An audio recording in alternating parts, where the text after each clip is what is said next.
Last week, in the midst of Alexandria Ocasio-Cortez becoming a rock star and going on all sorts of left-leaning podcasts, including Pod Save America, which I'm going to talk about later on in the week, Ben Shapiro decided that he was going to come up and invite her to come on to his podcast to either sit down and talk with him in a Sunday special or have a full-on regular debate with her about the issues of socialism and the platform that she's planning on putting on. Let's take a look at what Shapiro called her out for.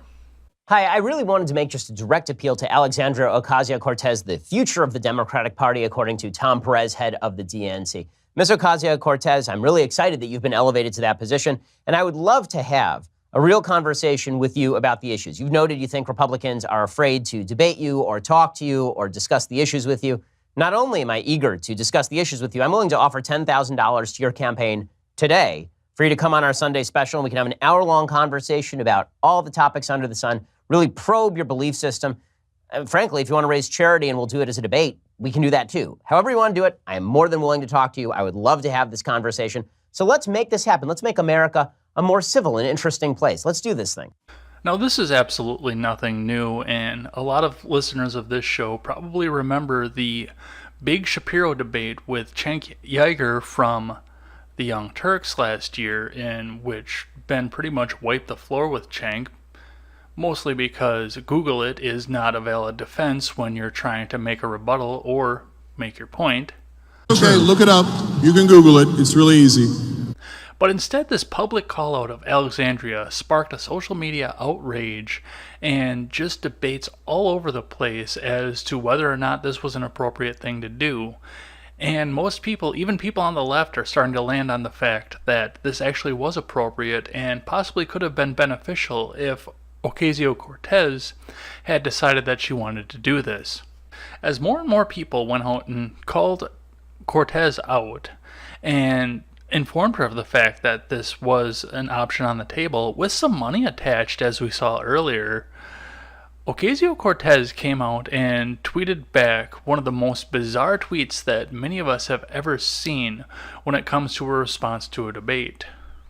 In her response, Cortez writes, "Just like catcalling, I don't owe a response to unsolicited requests from men with bad intentions. And also, like catcalling, for some reason they feel entitled to one." Alright, first off, Shapiro does not feel entitled to a response to his request for you to debate. All of his fans do, so there's something to keep in mind there. Shapiro would not have lost a moment's sleep at night had you never responded to him and this just died. But after the absolute evisceration of Uygur during their debate, Shapiro's fans really want to see Shapiro debate somebody high profile again. Yeah, it's kind of fun to sit and watch his college tours where he goes through and he debates the people who oppose him into the ground, but they're mostly 19 and 20-year-old college students who are just trying to regurgitate the facts that their college professors told them right before the show. I mean, in theory, Alexandria Ocasio-Cortez is well-versed and well-schooled in the platform that she's trying to push onto America and what she's planning on running on. Right? Yeah, is that a thing?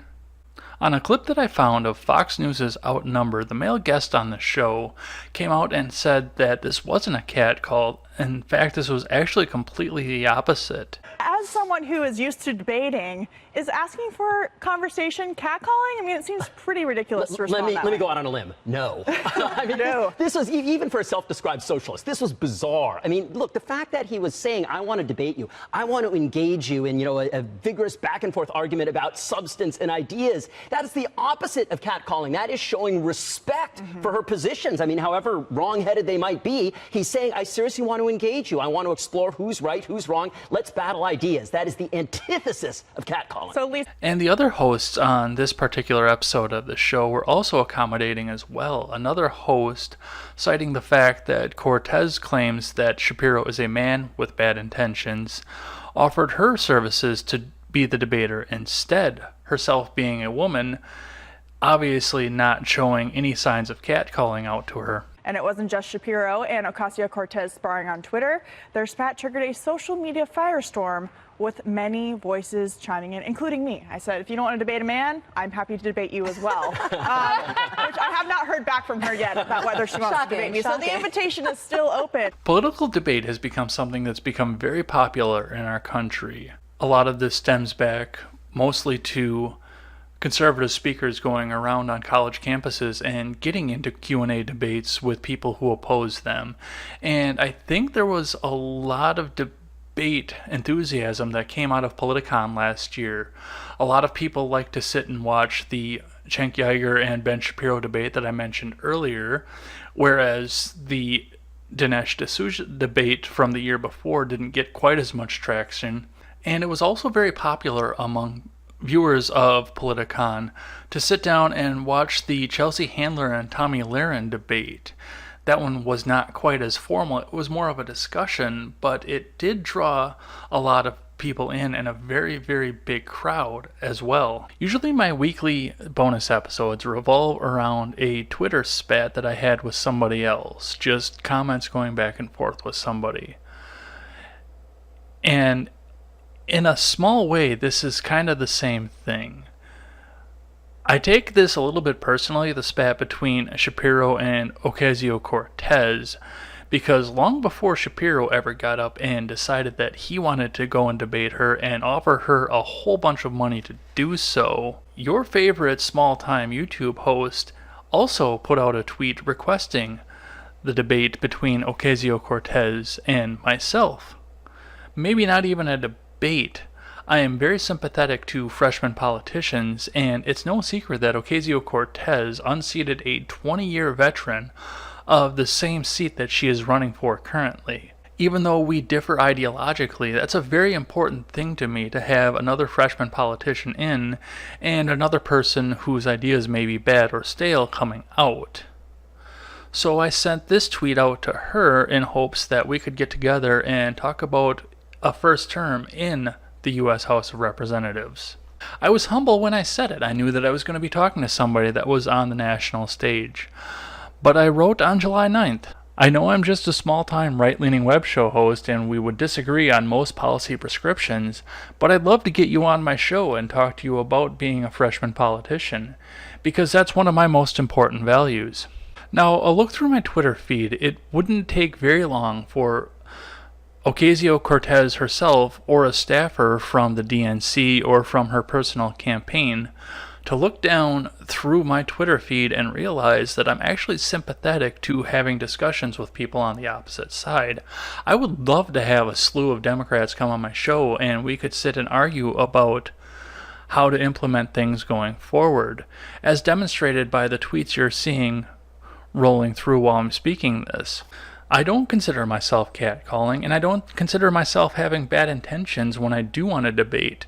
Number one, if you are applying to go and sit in a seat in the House of Representatives, you are essentially applying for a job to debate. That's going to be your job, and especially to go and debate with people who are opposite of you. The purpose of the legislature is for people with opposite ideas to come together and discuss the ideas of their own and the ideas of the people that they represent and debate them down until they come to a compromise that will become, hopefully, the new law that will benefit everybody. That's the way the legislature was designed. If you are going to sit in a House seat, this is your job. This is what you are expected to do. Everybody who's calling for you to come and debate is helping you practice and helping to push your ideas further and maybe push your ideas to a completely different audience. It is no secret that Alexandria Ocasio-Cortez is going on to left-leaning shows and talking to people who are just sitting there and feeding her softball questions that she, even with the softball questions, knows absolutely nothing about. The people on the right who want to sit and compromise with her have no idea what it is that she wants to talk about, because most of them don't listen to these shows.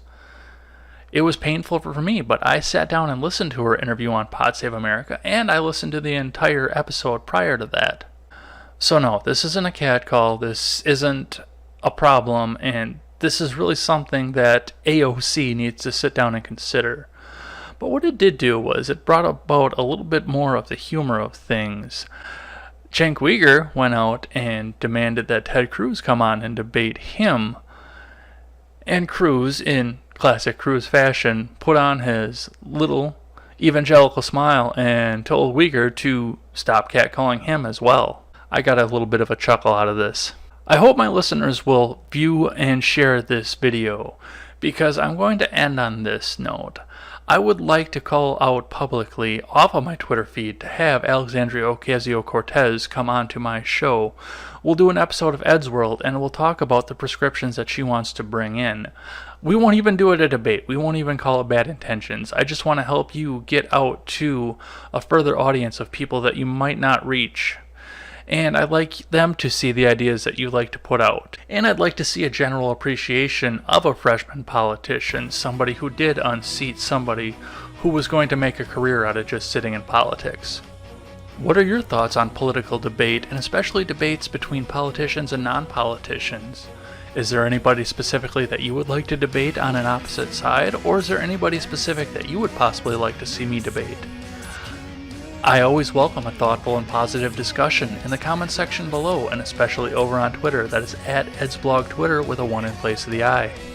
Thanks as always for listening to this show and supporting this channel. And remember, never take the words of bloggers, podcasters, or journalists as gospel. Find all the facts and draw your own conclusions. Take care, everyone. You're always there for me in my best hiding place, so now